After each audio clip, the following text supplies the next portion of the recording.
Hello hi welcome नमस्ते, मेरा नाम ऋतिक और आज हम फिर से बात करने वाले हैं एक और इम्पोर्टेंट कंसेप्ट की। तो ये वीडियो उन बच्चों के लिए मोस्ट इंपोर्टेंट है जो इस टाइम क्लास 11th में पढ़ रहे हैं, ठीक है। तो आज से हम शुरू करेंगे क्लास 11th का सिलेबस और क्लास 11th के ऊपर मैं एक सिंगल प्लेलिस्ट बना चुका हूं जहां पे चैप्टर वाइज सारा का सारा कंटेंट अपलोड होगा, ठीक है। पहले एनसीईआरटी के क्वेश्चंस, एनसीईआरटी के कंसेप्ट, फिर एनसीईआरटी के क्वेश्चंस और फिर एक्स्ट्रा क्वेश्चंस भी करवाऊंगा चैप्टर वाइज, ठीक है। सारे चैप्टर वाइज सिर्फ एक ही इसी सिंगल प्लेलिस्ट में खत्म हो जाएंगे। आई बात समझ में? मतलब वीडियो ज्यादा बनेंगे लेकिन इसी सिंगल प्लेलिस्ट में चैप्टर वाइज सारा का सारा सिलेबस खत्म हो जाएगा हमारा। आई बात समझ में? हमें और प्लेलिस्ट बनाने की जरूरत नहीं पड़ेगी, ठीक है। तो भाई वीडियो को सीरीज वाइज देखना, ठीक है। चैप्टर में भी मैं नंबर डाल दूंगा जैसे कि #1 #2, तो सीरीज वाइज वीडियोस देखना ताकि ऐसा ना हो कि किसी का कंसेप्ट आप छोड़ दो और क्वेश्चन करने शुरू कर दो, क्योंकि हो सकता है फिर आपको समझ में नहीं आएगा। आई बात समझ में? तो चलो फिर शुरू करते हैं आज की वीडियो फर्स्ट चैप्टर के साथ, जिसका नाम क्या है? सेट। आई बात समझ में?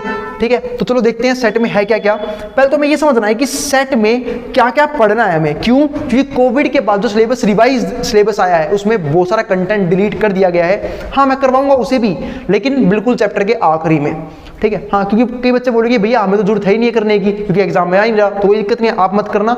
जिनको नॉलेज के लिए पढ़ना है, क्योंकि भाई उन टॉपिक्स का फर्दर यूज भी होगा जब आप आगे जाके मैथ्स पढ़ोगे या फिर कोई और सब्जेक्ट पढ़ोगे, तब भी उसे यूज करना पड़ेगा आपको। इसलिए जिनको उस चीज के लिए पढ़ना है, हायर स्टडीज के लिए, तो वो आराम से वो देख सकता है, ठीक है। या फिर जो नॉलेज के लिए पढ़ने वाले हैं। आई बात समझ में? तो चलो फिर शुरू करते हैं और देखते हैं सेट चैप्टर में क्या क्या पढ़ना पड़ेगा, ठीक है। क्या क्या पढ़ना है हमें और क्या क्या नहीं पढ़ना है।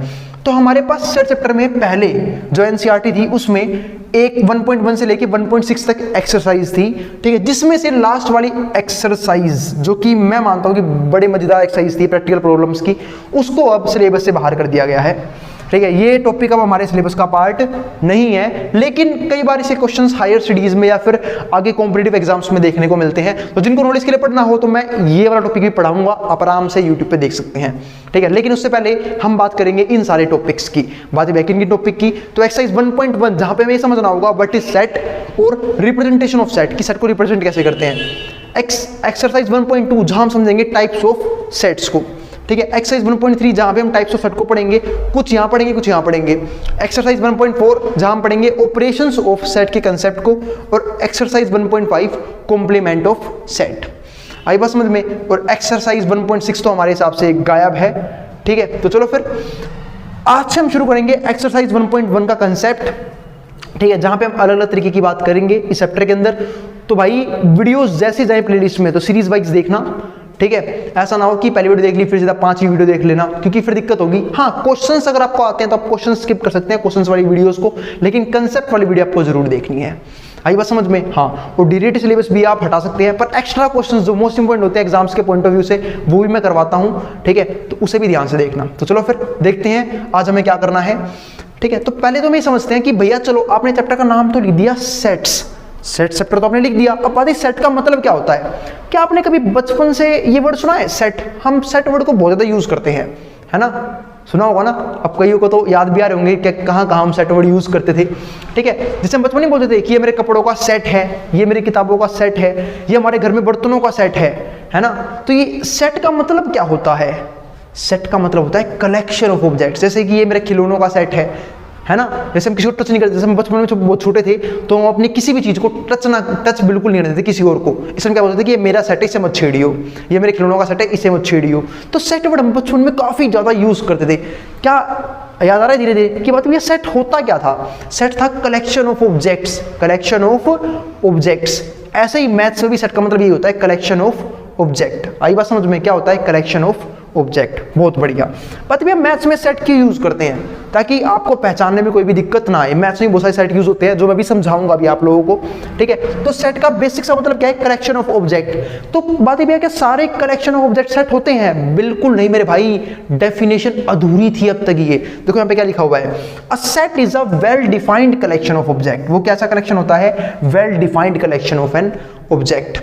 इसका मतलब जो वेल डिफाइंड कलेक्शन होगा एक ऑब्जेक्ट का, उसे हम क्या बोलेंगे? सेट बोलेंगे। अब बात है इस वेल डिफाइंड वर्ड का मतलब क्या है? अरे तूने बचपन में क्या बोला था कि ये मेरी किताबों का सेट है, ये मेरे कॉपियों का सेट है, ये मेरे खिलौनों का सेट है।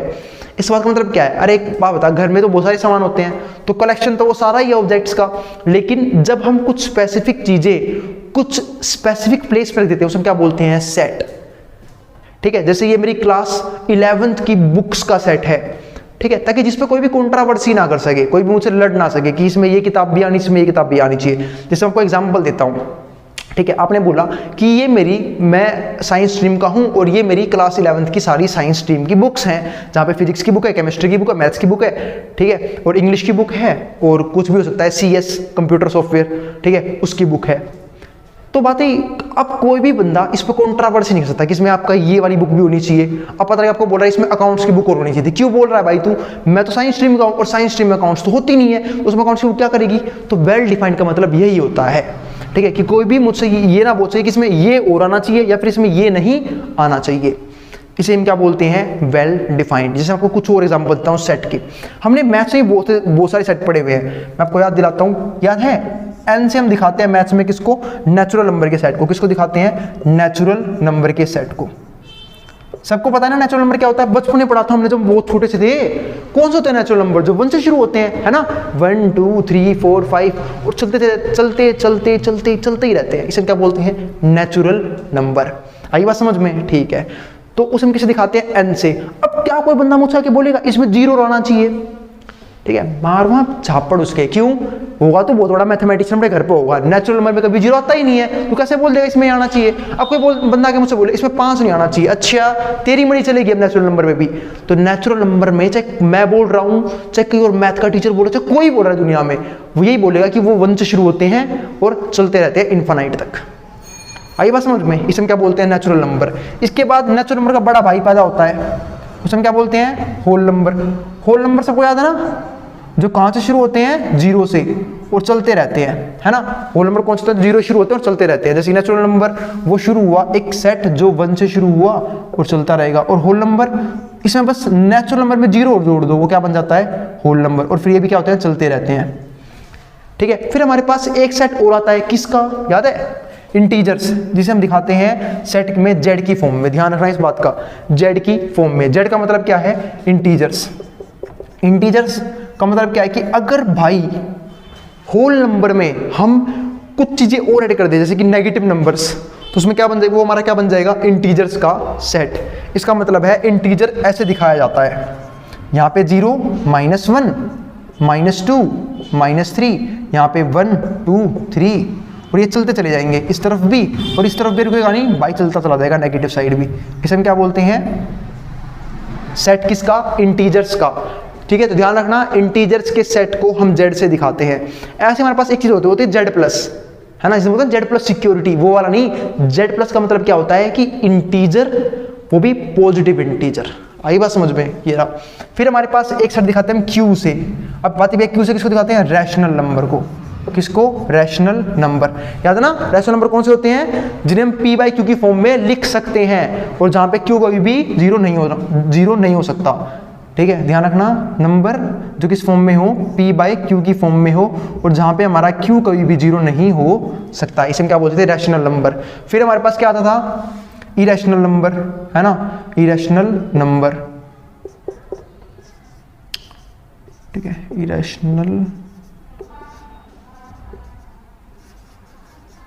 नंबर, ठीक है। तो बस जो हमारा क्या हो गया, जो मैं p/q की फॉर्म में, जिसे मैं नहीं लिख सकता, जहाँ पे q हमारा क्या होगा, 0 के बराबर होगा, उसे हम क्या बोलेंगे, ठीक है। ध्यान रखना, irrational number note in form of, वो इस फॉर्म में नहीं हो सकता, p/q की फॉर्म में, ठीक है, जहाँ पे हमारा क्या हो सकता है, q 0 नहीं हो सकता। अभी इरेशनल नंबर दिखाओगे किससे, ठीक है। अब बात है इरेशनल नंबर किससे दिखा सकते हो, ठीक है। तो मैं यहाँ पे यूज कर लेता हूँ t से दिखाते हैं इरेशनल नंबर को, ठीक है, कि जो p/q की फॉर्म में नहीं हो सकता है, उसे हम क्या बोलते हैं, इरेशनल नंबर।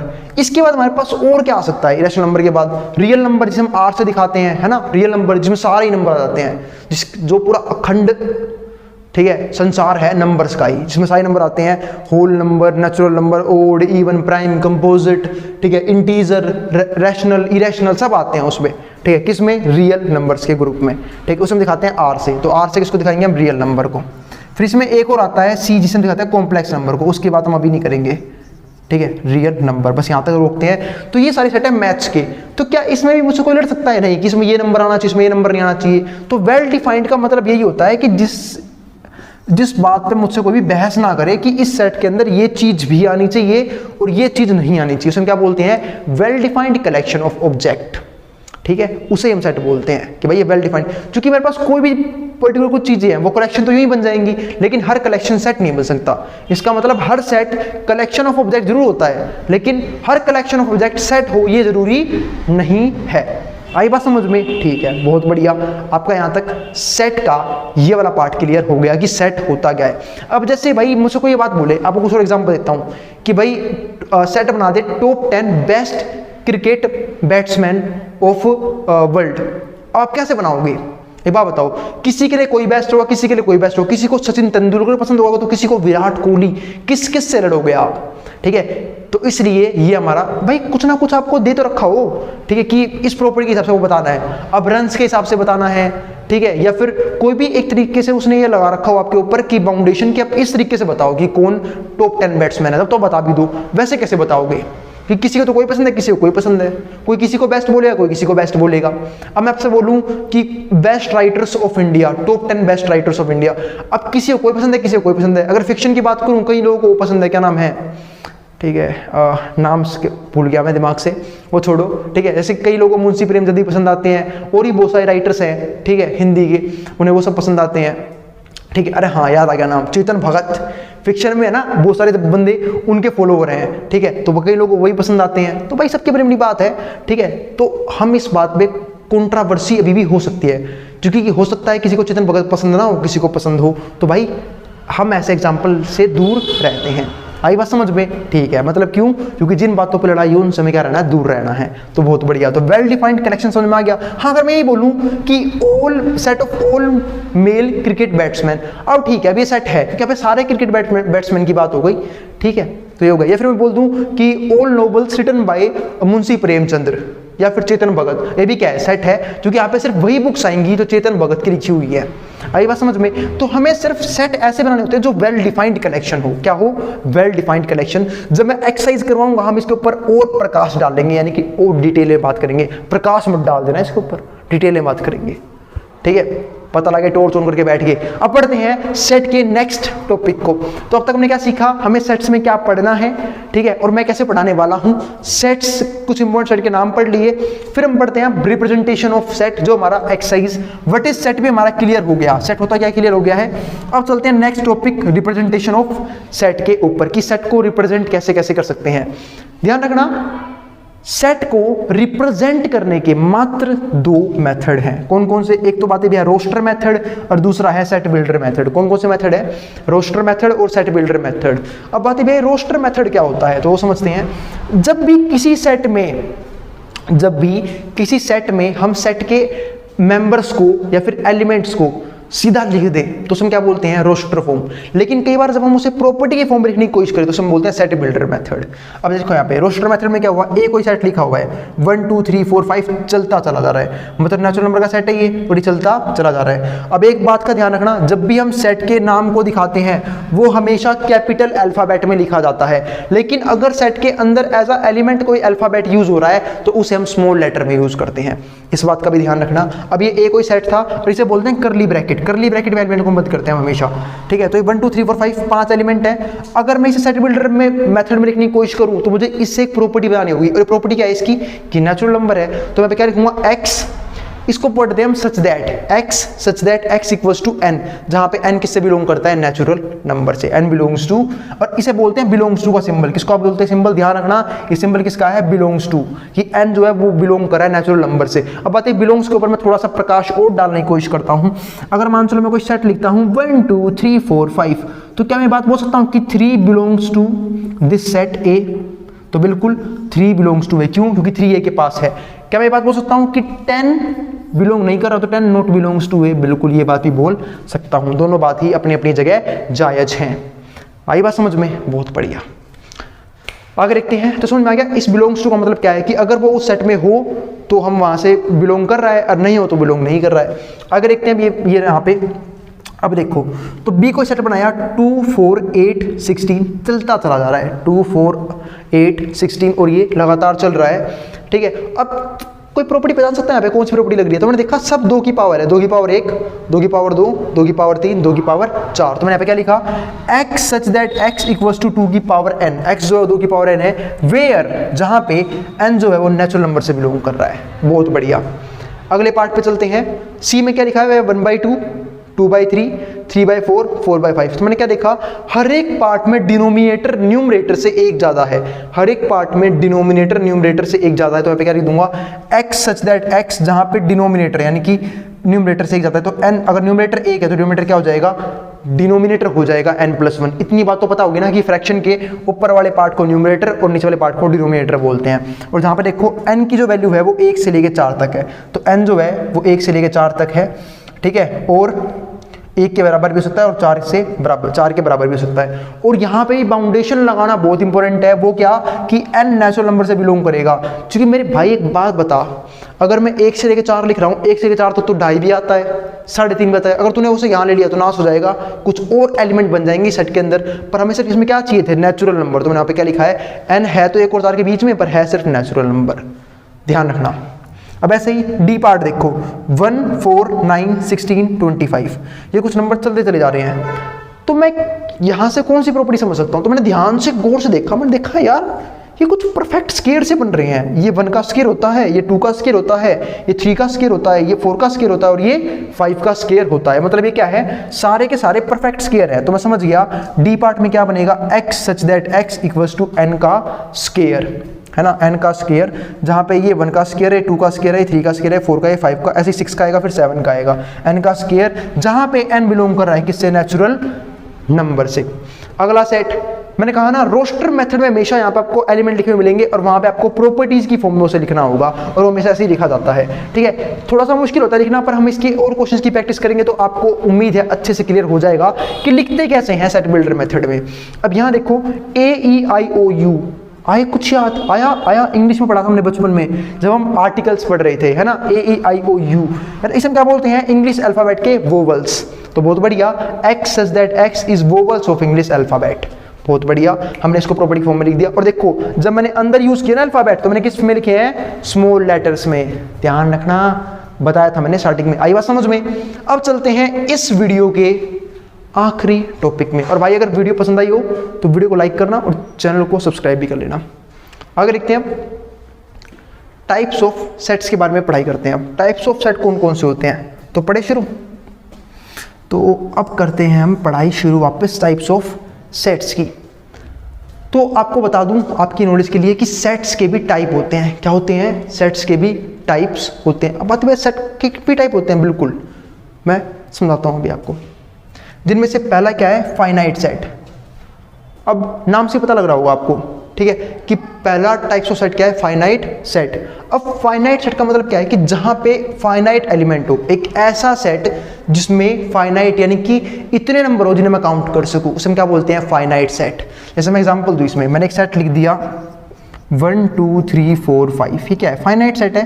क्यों, मेरे को पता है इसमें 5 ही नंबर हैं, ठीक है। इनफाइनाइट सेट जिसमें अनगिनत नंबर हो, इनफाइनाइट जिसमें इनफाइनाइट एलिमेंट्स हो, जैसे कि मैं यहाँ पे लिख दूं 1 2 3 4 5 और ये चलता चला जाएगा, फिर हम क्या बोल देंगे, इनफाइनाइट सेट। फिर हमारा क्या आता है, नल सेट और वॉइड सेट।